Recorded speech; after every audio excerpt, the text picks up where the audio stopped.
शेतकरी मित्रांनो नमस्कार. मी अनिकेत शेळके तुम्हा सर्वांचं आजच्या ह्या व्हिडिओमध्ये मनापासून स्वागत करतो. सर्व शेतकऱ्यांना माहित असेल की आपलं महाराष्ट्रातील खरीप हंगामातील एक मुख्य पीक म्हणजे की कापूस पीक. आणि महाराष्ट्रामध्ये खूप मोठ्या क्षेत्रावरती कपाशीची लागवड त्यामध्ये सगळीकडे केली जाते. अनेक शेतकरी त्यामध्ये चांगल्या प्रकारचं व्यवस्थापन करून त्यामध्ये भरघोस उत्पन्न देखील त्यामध्ये मिळवत असतात. पण शेतकरी मित्रांनो आपण जर हल्ली अलीकडच्या काळामध्ये जर पाहिलं तर कापूस पिकावरती रस शोषणाऱ्या कीटकांचा जास्त प्रमाणावरती प्रादुर्भाव वाढलेला आपल्याला त्यामध्ये दिसत असतो. त्याच्यामुळे आपल्या कापूस पिकाचं जास्त नुकसान देखील होत असतं आणि झालेल्या नुकसानामुळे आपल्या कपाशीचं उत्पन्न देखील कमी येत असतं. तर ह्या रस शोषणाऱ्या कीटकांवरती जर नियंत्रण मिळवायचं म्हटलं तर अनेक शेतकरी खूप महागडे औषध आणतात, त्या औषधांची फवारणी देखील करतात, पण अनेक वेळेस त्या औषधांचा रिझल्ट सुद्धा आपल्याला येत नाही. तर कधी कधी असंही देखील होत असतं की आपण औषधांची पुढे फवारणी करतो, मागे पाऊस येतो, आलेल्या पावसामुळे जे काही असणारे औषधं वगैरे आहे ही औषधं त्यामध्ये वाहून जातात आणि केलेला खर्च हा त्यामध्ये बिनकामी त्यामध्ये ठरत असतो. पण शेतकरी मित्रांनो आता निश्चिंत राहा, यांसारखी समस्या आपल्याला त्यामध्ये बिलकुलही येणार नाही. कारण खास करून आदामा इंडिया कंपनीने आपल्या कापूस उत्पादक शेतकऱ्यांसाठी एक नवीन आणि नाविन्यपूर्व कीटकनाशक त्यामध्ये जारी केलेलं आहे, ते म्हणजे की ट्रासिड. शेतकरी मित्रांनो ट्रासिड ह्या औषधामध्ये दोन त्यामध्ये सक्रिय घटक आहे. एक त्यामध्ये डायफेन्थुरान आहे आणि स्पिनोटॉरम आहे. हे दोन्ही घटक त्यामध्ये आपल्या कापूस पिकामध्ये आढळणारे जे काही रस शोषणारे कीटक वगैरे आहे त्याच्यावरती दीर्घकाळ नियंत्रण मिळवून देण्यासाठी त्यामध्ये काम करत असतात. ट्रासिडचा वापर प्रामुख्याने आपल्या कापूस पिकामध्ये येणारी त्यामध्ये पांढरी माशी असेल किंवा फुलकिडे असेल किंवा त्यामध्ये तुडतुडे असेल यांसारखे जे काही असणारे कीटक वगैरे आहे यांच्यावरती दीर्घकाळ नियंत्रण मिळवून देण्याचं काम त्यामध्ये ट्रासिड करत असतं.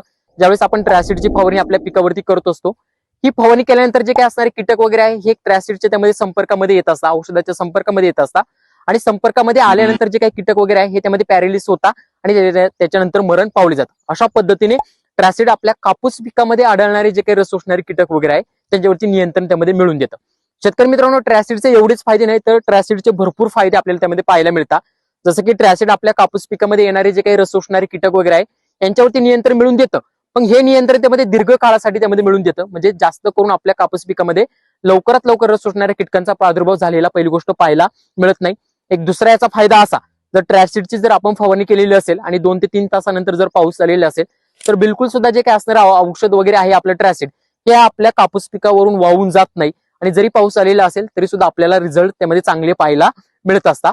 तसंच शेतकरी मित्रांनो ट्रासिडच्या वापरामुळे आपल्या कापूस पिकामध्ये आढळणारे जे काही मित्र कीटक वगैरे आहे हे मित्र कीटक सुद्धा पूर्णपणे सुरक्षित राहतात. मित्र कीटकांना कुठल्याही प्रकारचा धोका त्यामध्ये पोहोचला जात नाही. आणि अजून एक खास फायदा म्हणजे ट्रासिडच्या फवारणीमुळे आपल्या कापूस पिकामध्ये हरितद्रव्य जास्त प्रमाणामध्ये वाढलं जातं. असे अनेक फायदे आपल्याला ट्रासिड फवारणीची त्यामध्ये पाहायला कापूस पिकामध्ये मिळत असतात. तर आता शेतकरी मित्रांनो ट्रासिडचा वापर नेमकी कसा करायचा आणि केव्हा करायचा? ट्रासिडची शिफारस प्रामुख्याने ज्यावेळेस आपलं कापूस पीक लागवडीपासून 60 दिवसांचं होईल त्यावेळेस वापरण्याची त्यामध्ये शिफारस करण्यात आलेली आहे. याचा वापर करत असताना 1 एकरसाठी 150 ते 200 लिटर आपल्याला स्वच्छ त्यामध्ये पाणी घ्यायचं आहे. त्याच्यामध्ये ट्रासिड आपल्याला 300 ml टाकायचं आहे, ते मिक्स करायचं आहे आणि संपूर्ण 1 एकर क्षेत्रावरती पूर्णपणे 10 फवारणी आपल्याला ट्रासिड या औषधाची त्यामध्ये करायची आहे.